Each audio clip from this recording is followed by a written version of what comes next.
full choir.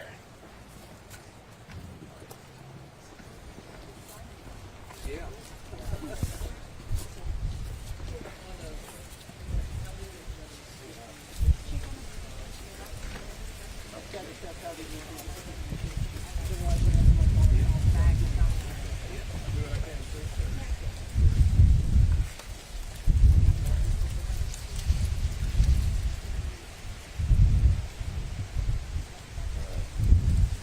Where's the rest of it?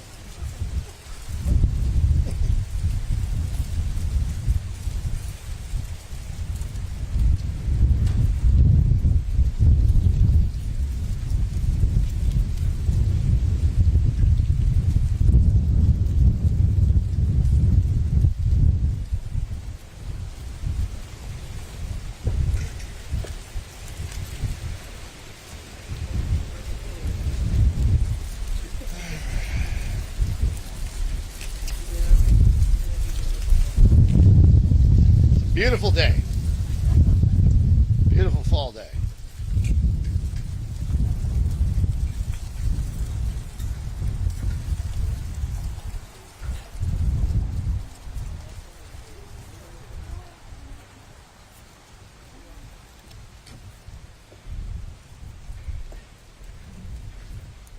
Blake, just tell me when we're ready. Good? All right, very good. So good afternoon. Thank you all for coming. The first thing I want to do is provide an update on Trooper Dakota Chapman Green. He's still in the hospital and continues to improve each day. I was with him again this morning. He's in good spirits, and he looked a hell of a lot better than he did last week, thank God. He had a smile on his face, and no doubt he's got the heart of a trooper. Trooper Chapman Green's family is here, his fiancee Maddie, and his parents Chris and Jimmy Green, and others. We were together last week in the hospital, at Cody's bedside, and this morning. But know that ISP's support for Cody and for you who share the sacrifice of service began the day I swore him in at the academy, but it does not and will not end there. The day Trooper Chapman Green, or Cody as we know him, took that oath, he became part of the ISP family. And in turn, his family also became part of ISP. And our hearts are with Cody and his family as he recovers. During the late evening hours of Tuesday, October 24th, 2023, Cody conducted a traffic stop at the 1600 block of Toronto Road in Springfield. He approached the vehicle and began speaking with the driver, identified as Cristobal Santana. At some point during the conversation, Santana exited his vehicle and fired at least 10 shots at Cody, some of which struck him at least 2, 1 in each leg. Cody tried to take cover, but the suspect ran after him, catching up to him, and repeatedly struck him in the head and face with the gun after completely emptying the magazine. Cody suffered facial fractures, a skull fracture, and a brain bleed, in addition to being struck multiple times by gunfire, as I described. By the grace of God, by his own endurance, and with the help of the public and first responders, Cody survived this brutal attack.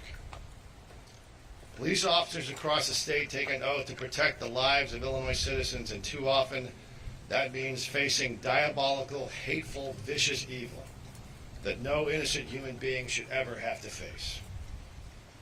We live in a free country, but there is not freedom without the law, and there is no law without law enforcement. And there is no law enforcement without brave souls like Cody and those standing here with me today willing to do this noble but dangerous work. Police officers deserve respect for dealing with things that most of us could not imagine doing. They see the worst of humanity when it is at its darkest. Yet they are the light. And thankfully there were many lights shining that night. 2 good Samaritans who are here with me, Travis Rebbe and Lucas Wood, called for help and provided aid to Cody unseen. Officer Alex Barnes for the University of Illinois Springfield Police Department was first on scene and was able to place a tourniquet on Cody, followed by Trooper Simeon Sedillo, who was the first ISP on the scene.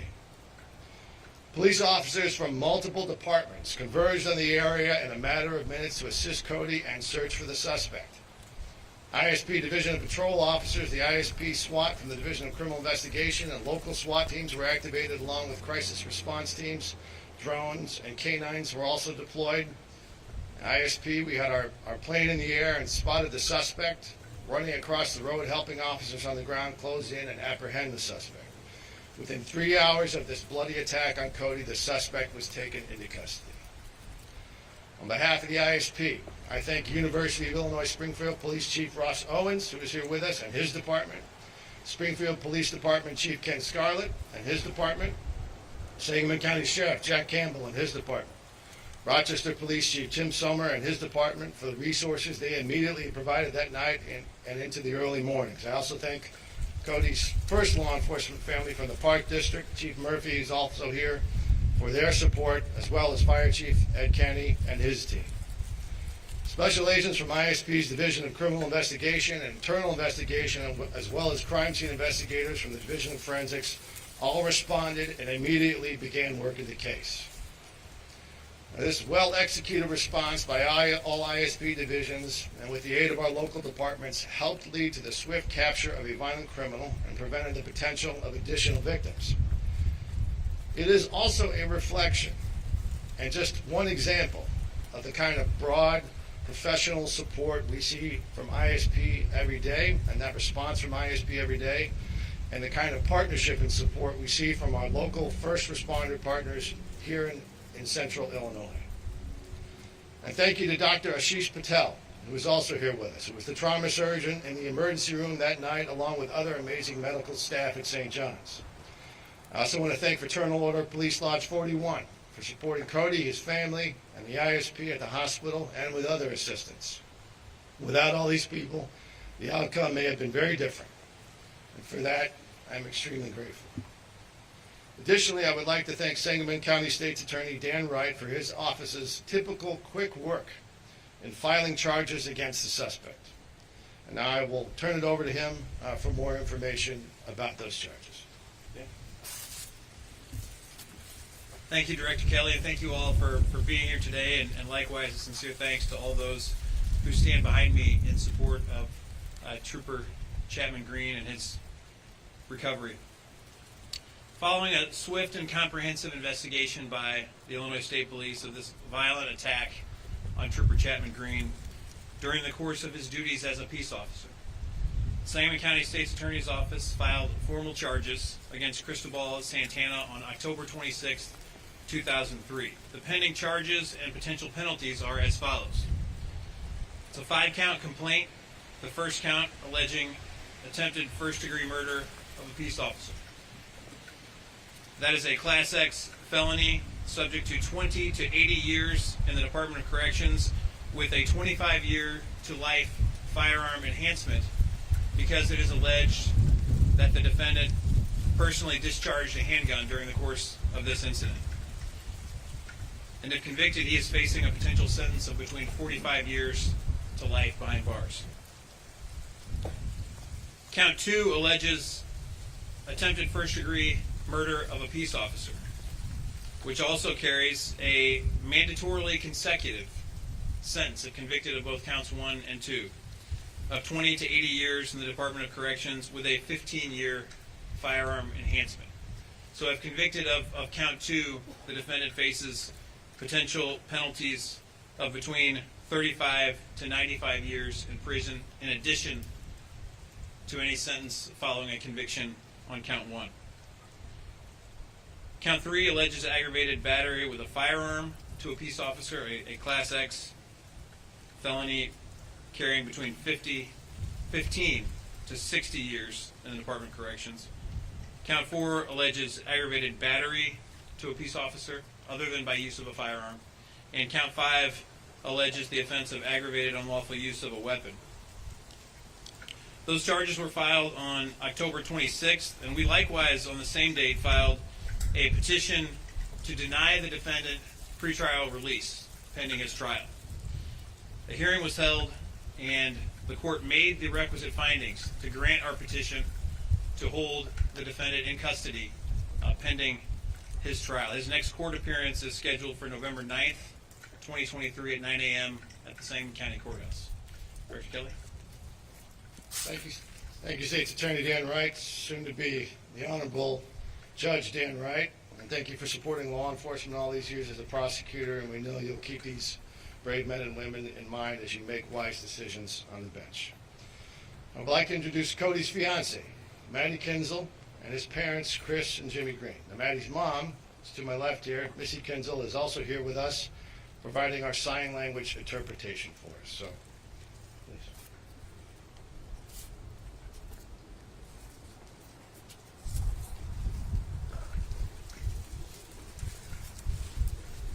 Hi, I'm Chris, Cody's mom. I want to thank everybody for coming here today and for all the support that he's been given. You know the saying, God is good? No, he is great. I received a phone call that no mom ever wants to receive. From the time I got to the hospital, everyone, the staff, and all the police officers and all the different agencies were just absolutely amazing to me.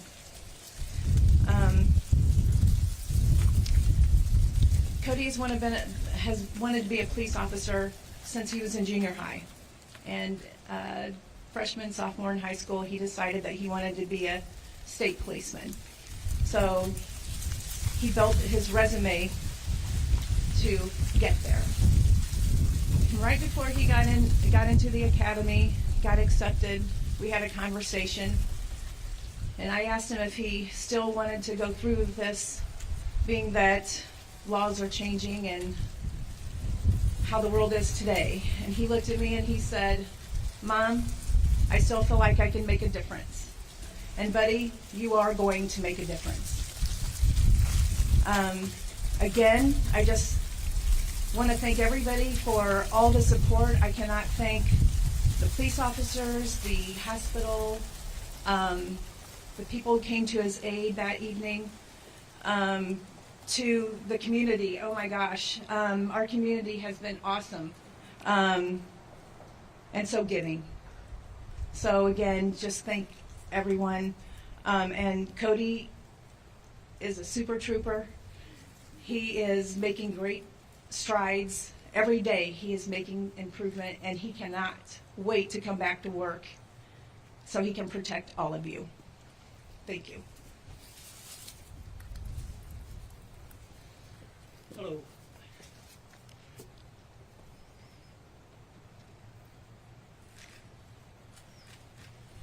Good stuff.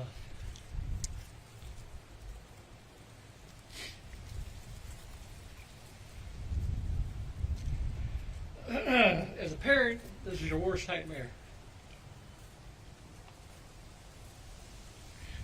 I have to say, the love, camaraderie,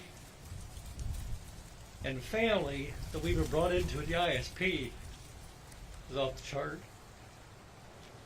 Just a great bunch of guys, gals. Can't thank everybody enough for all the thoughts and prayers. We just want our boy to get better. He loves being a trooper. And he'll never quit being a trooper. He has one speed. Let's go. Can't slow him down. I've tried. Thanks, everybody.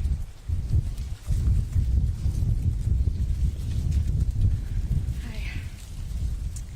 I just want to start off by saying a real quick thank you to everyone who's reached out thinking and praying for Cody and our families during this time. Having such a large and amazing support system has made this situation somewhat easier to manage. As for my fiance Cody, who we're all here for, by the grace of God, he is alive and he's doing well. When I was escorted into that trauma room with Illinois State Troopers and our local law enforcement, and I saw the state that Cody was in, I did not expect his recovery process to be as amazing as it's been. That first night was a mix of possible surgeries for the extensive list of injuries that he's sustained, and many conversations of the long-term effects on Cody. As I stand here today with his family and everyone who's standing behind me, I am more than thankful to talk about his miraculous recovery. Cody's doing so incredibly well. There's no longer conversations of surgeries that are necessary. always up and talking throughout the day, which we all love to hear him. We just all love to hear him talk.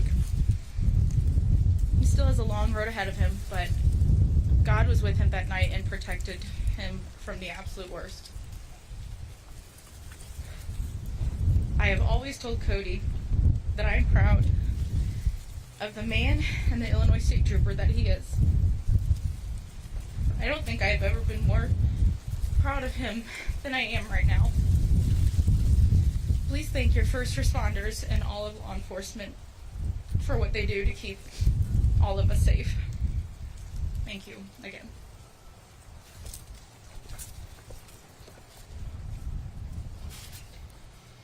Thank you, Maddie, Chris, Jimmy. Your support of Cody and all the families who support brave officers are willing to risk their lives for you, for me, for the public, and make it possible for them to do their jobs.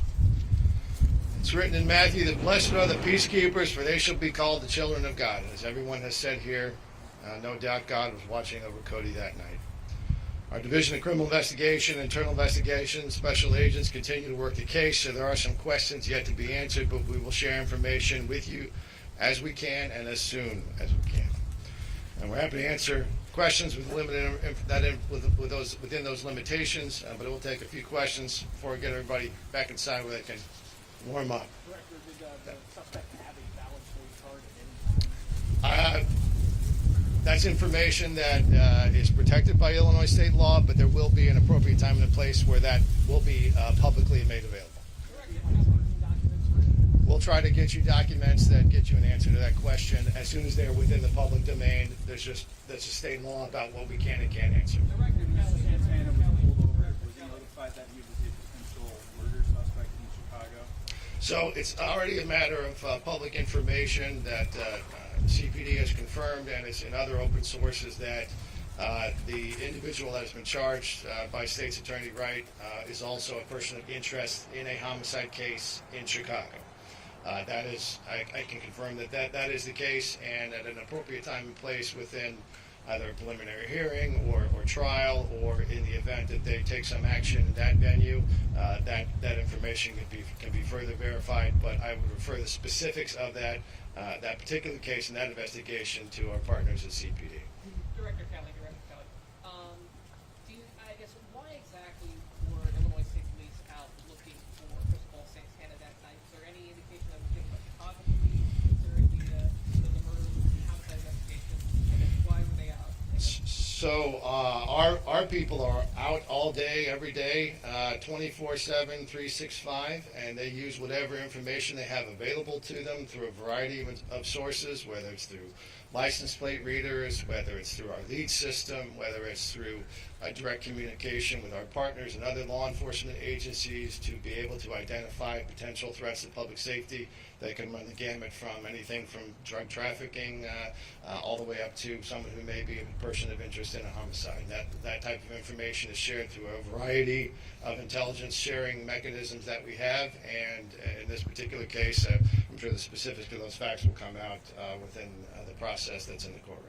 You described it as a traffic stop earlier. Just to be clear, Yeah. was the stop made because of information regarding him being a suspect in Well- County, or was it because he was speeding or violating some other? Well, again, the process that leads up to that, the issues of probable cause, the nature of the stop, those are things that will all come out during the court process. Now that the case has been charged, we are, so as a result of the standard that we have in terms of being very transparent, anytime there's an incident involving an officer and there's an officer-involved shooting, in which case our officer, Cody, did defend himself and fire back, that has to be reviewed. That has to be an ultimate determination made by the appropriate state's attorney. But we also have an obligation when those events occur to share what information with the public that we can in a timely manner. Today we will be releasing video, dash cam video of this incident. You may have it already in your email,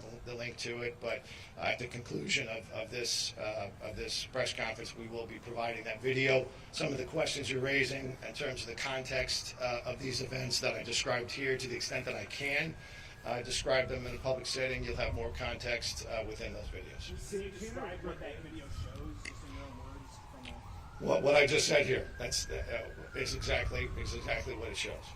Is Santana still in the hospital, or can you give any information as to why he needed to be hospitalized following this? Well, he was apprehended and he was injured during the course of the apprehension. Those are my comments here that I laid out. So he is in custody and receiving appropriate medical treatment. But it's still at an area hospital. I obviously I'm not going to share his private healthcare information. I've got two questions. Yeah. One's off topic if possible, but on topic. And this would be for the sheriff or Springfield Police Director. Talk about, I guess, that 4 hours or so from, 11 o'clock till about right before 2. The community was told to shelter in place. How was that communicated? Was there any problem with the community? No, to the contrary. The team that we have here and the team that we have in this area of the state works together very well. There's a process in place. Those processes were followed. Whenever there's an incident like this, there's an incident command system. Our people know how to work together. This is just an example of that kind of cooperation that we see on a regular basis. And to the contrary, the public was not in the way. The public helped. And it is absolutely critical for any type of emergency or any type of crime that's occurring. When we have the public's help, there can be a better outcome. And we certainly saw that here with the two Good Samaritans, as well as others that may be able to help provide us helpful information. The public's assistance was critical in this particular incident. And then off topic, you got a couple of hearings coming up for the public about the Yep. Illinois Communities Act. Registration shows just over 2,000 or so registered firearms. Can you talk about the rate of that so far? Disappointed? Can you get more word out about that? What do you expect to So the hearings are established by law and by request of JCAR when we do the administrative rulemaking process to provide input. We'll see who shows up and we'll see what the public feedback they wish to provide about that administrative rule process. In terms of how that the pickup process has worked and the registration, it's been slow but steady, and I have no predictions one way or the other about the pace of that. And we'll just see how the process continues to work, and we'll share the data as we continue on a daily basis to do so. One more. Thank you, Director. Nice to see you. Yes, yeah. Is there any connection between Santana and a man by the name of Darnell Rice? We've been looking into his background, and it seems like that person might have gone by that name previously to this incident. Well, I'll try to get you some records that may be responsive to that question one way or the other. Okay. That's one more. Yes, one more. With Mr. Santana, with Chicago charging in Cook County, how's it going to work with, going to, each court in the St. County jurisdiction, and then he's going to go up and, face trial in Chicago? Well, in the event, and if in fact he is charged in another jurisdiction, I know as a matter of course, there are cases that we investigate and we get charges from the state's attorney's offices in the 102 different counties that we have in the state, and they're able to work it out amongst themselves and amongst the jurisdictions about which particular charges may take precedent and the order in which those cases may be tried or ultimately adjudicated, and where individuals who are held in custody pending those trials, they work that out amongst themselves on a regular basis. All right, thank you very much. Thank you, everyone.